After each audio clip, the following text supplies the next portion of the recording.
Hello friends and welcome back to the channel. War Rewards have been out for a few days and as usual I am late getting this video up, but this time I actually had a good reason and I've been kind of heads down working my way through the Epic of Pain quest the last several days. Finished up exploration this morning and I had a bunch of rank ups to do, a bunch of stuff to open, then the Valentine's Day offers came out today, so it's been a pretty busy morning and afternoon for me.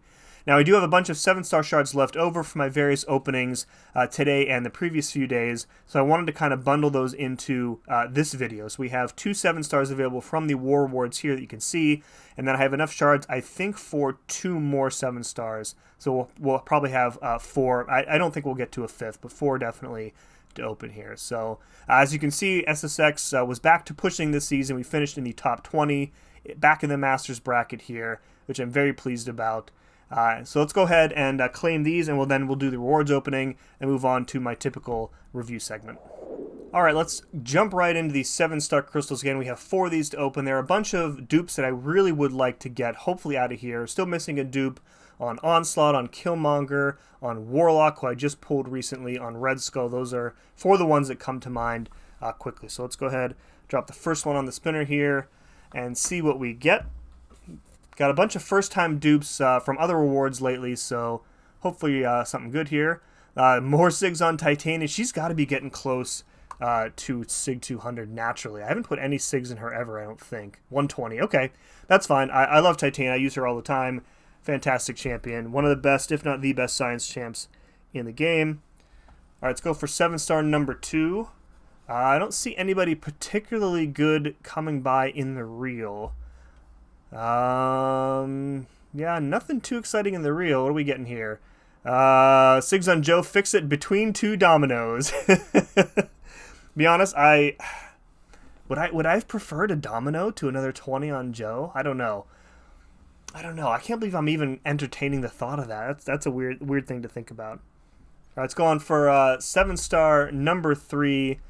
I see Vox in the reel. I just pulled him yet again the other day. He's like another natural SIG 120 champ here. I also see Onslaught. He would be fantastic to get. I have a bunch of mutant SIGs from Epic of Pain that I could put into him if we get him. Destroyer, almost. I really thought it was going to roll over to yet another Vox dupe. I think that brings Destroyer up to 40. That's cool. I like Destroyer. I don't think he needs the SIGs, though. I think just the dupe is important, but I'm fine with that one. These have all been fine, I guess. None of the dupes we really want, so maybe we can finish this opening up with a real banger. And 7-star number 4 is getting us SIGs on Colossus. Another champ that I really don't use that much ever. Only SIG 40. Okay, well, as openings go, it's not the worst one. Not the best one either. All these champs are useful, I guess, in their own ways. The only one I really use the most is Titania. Destroyer, I usually just stick on defense, and I don't really use Joe as much as I used to, and I never use Colossus. He's only at rank 1, so... Alright, cool. Let's go ahead and move on to the review portion of the video. Alright, as I said a moment ago, SSX once again finished in the Masters bracket at rank 15. Came down to the last war of the season to see if we were going to slip into the top 10 or not. And again, this was a shortened season, only 11 wars because it started late. I think it was a holiday thing. We had a war against Nefty in our last war of the season, and we were tied for pretty much the whole war, and it came down to a tiebreaker. And as I've said before, I think, in these videos, we always lose on time. We're a very slow alliance when it comes to alliance war. And if we had won that war, we probably would have had a chance of getting in the top 10. But, you know, for a season in which we kind of came back to pushing, had to work off a lot of rust after basically taking the entire last season off, I'm pretty happy that we were able to get back into the Masters bracket in the top 20. As for me personally, I had a very, very good season. 61 kills for me, which is a little bit above average, and 0 deaths, so another deathless season for me, which again, I'm absolutely thrilled about. It has been a hot minute since I was deathless in a war season. Usually, you know, would have one like really silly death here or there, but not this time. So very, very pleased with myself.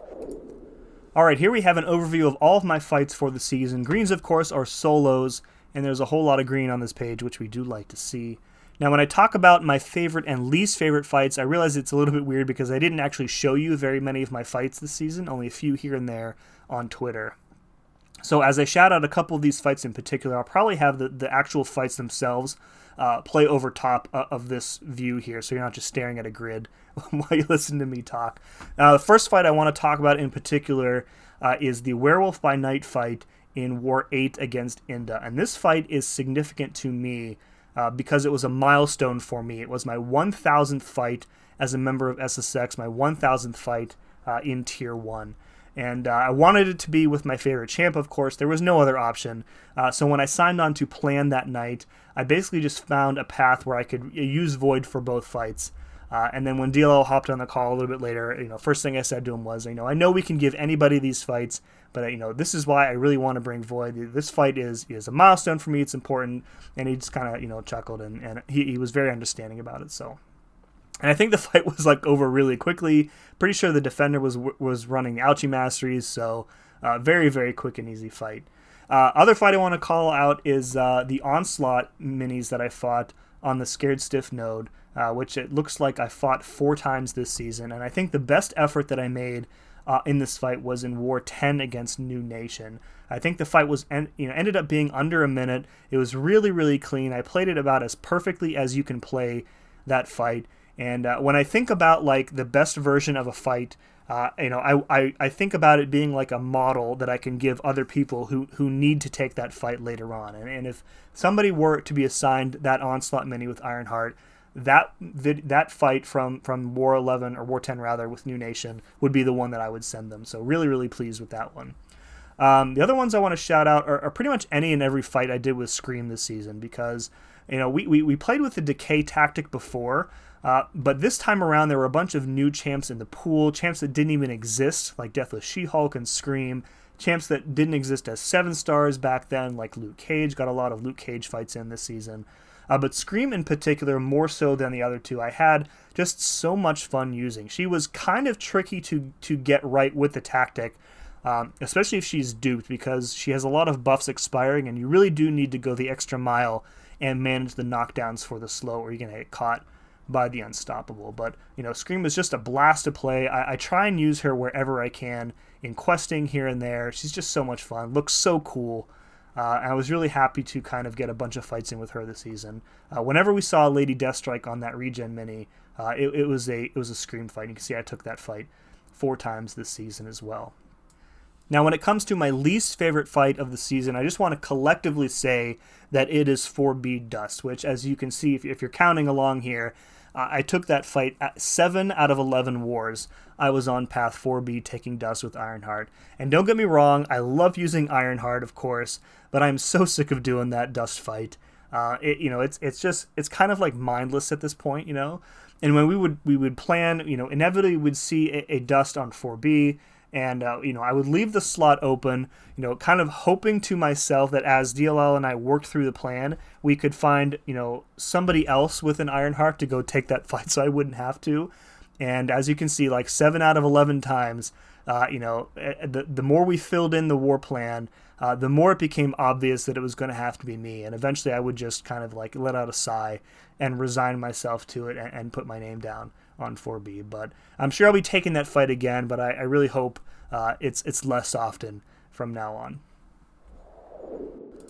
Okay, real quick, here's a look at all the attackers that I was assigned this season, or rather assigned to myself. Ironheart coming in at number 1 with 17 fights, and again, half of those were Dust fights. Void coming in at number 2. Void caught a few bans this season, otherwise probably would have been able to use him a bit more.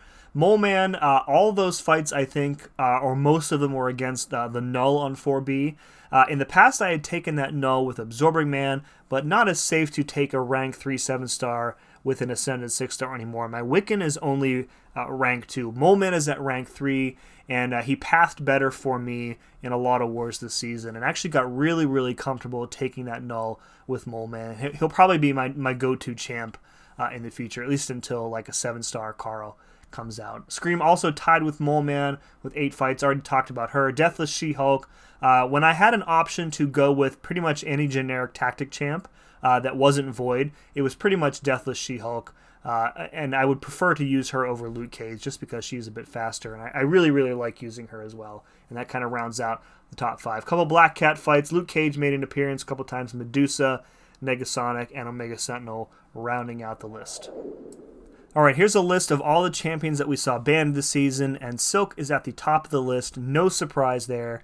She is absolutely busted for Decay, and she was on the whitelist last season with Nefaria, came off the whitelist for this season, and immediately back to being banned in every war. Corvus also continues to see a lot of bans in Tier 1. No surprise. I wonder if that will continue given the changes to power back boosts going forward. I wonder if the bans for him will start to come down. Nefaria was on the whitelist with Silk, but it was only banned half the season. When we saw Nefaria unbanned, we didn't actually send him that much, or maybe at all. Just didn't really work with like the rest of the war map there. Deadpool X-Force caught a lot of bans as well once people realized that he was a straight nuke and could handle pretty much any fight on the map in 3 bars of power, even that 38 Sentinel. I think I saw Andy from 4Loki take a 38 Sentinel with Deadpool. Just absolutely disgusting champion. Hulk, Null, and Void all saw bans, as you can see. And then I want to talk for a brief second about all the one-offs that you see at the bottom there. So those are all pretty much from TCN. So TCN had a rank 4 Serpent on I think it was the Aspect of Evolution mini-boss node.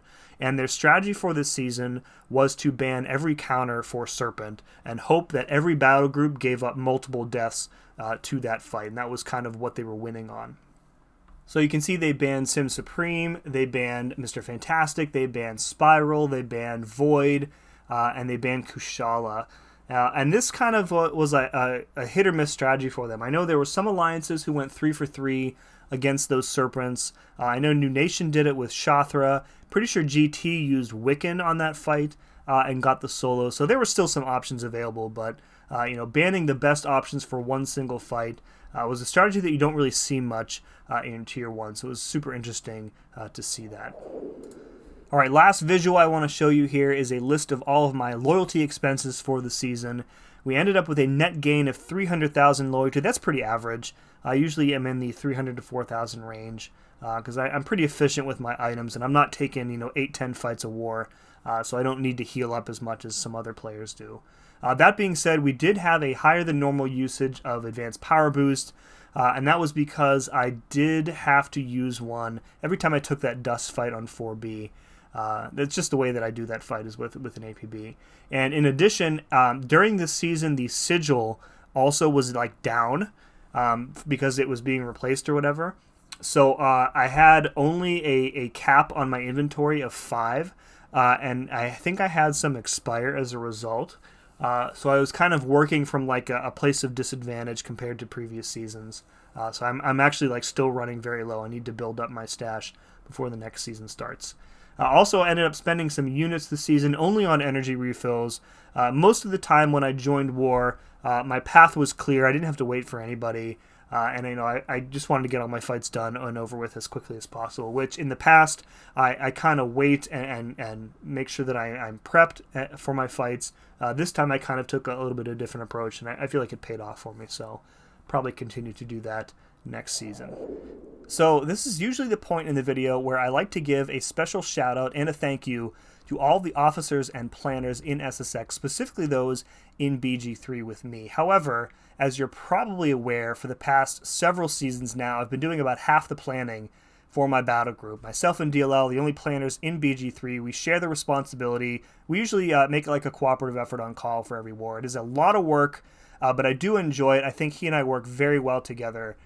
So it's a pretty good situation. So I want to shout out him in particular. I'm really happy to lean on his experience. He's been at this a lot longer than I have.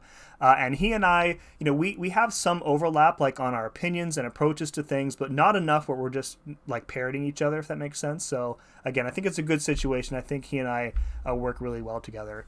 The other person I want to shout out is brand new to the Alliance and to Tier 1 in general, and that is Ackbar.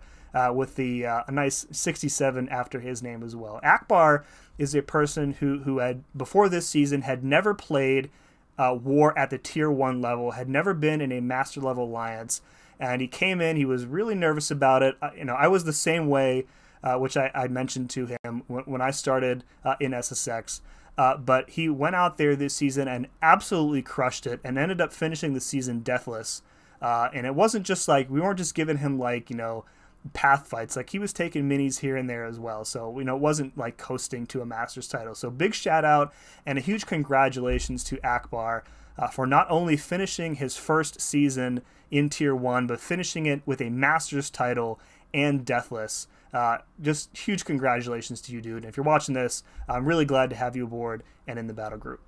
Folks, that's going to do it for another season of Alliance War Rewards. Please let me know in the comments below where you and your alliance finished this past season. Always interested to hear from my subscribers who play War. And there aren't a lot of them, but there are some of you out there who do play War. I'm always interested to hear where you guys play or what level and what tier you guys finish in. So please let me know again in the comments below. Now, as far as the War videos go, I know I didn't post any this season. I did upload some fights here and there to my Twitter. And honestly, I think the Twitter videos got more views than any of my War videos ever did. So you can probably expect the lack of War videos to continue next season. I know we're getting a brand new map. It is a very difficult map, but I'm not sure there's going to be enough interest in it to sustain views over an entire season of War videos. So we'll see. And yeah, hope you enjoyed this one though, regardless. And as always, thank you very much for watching. See you next time.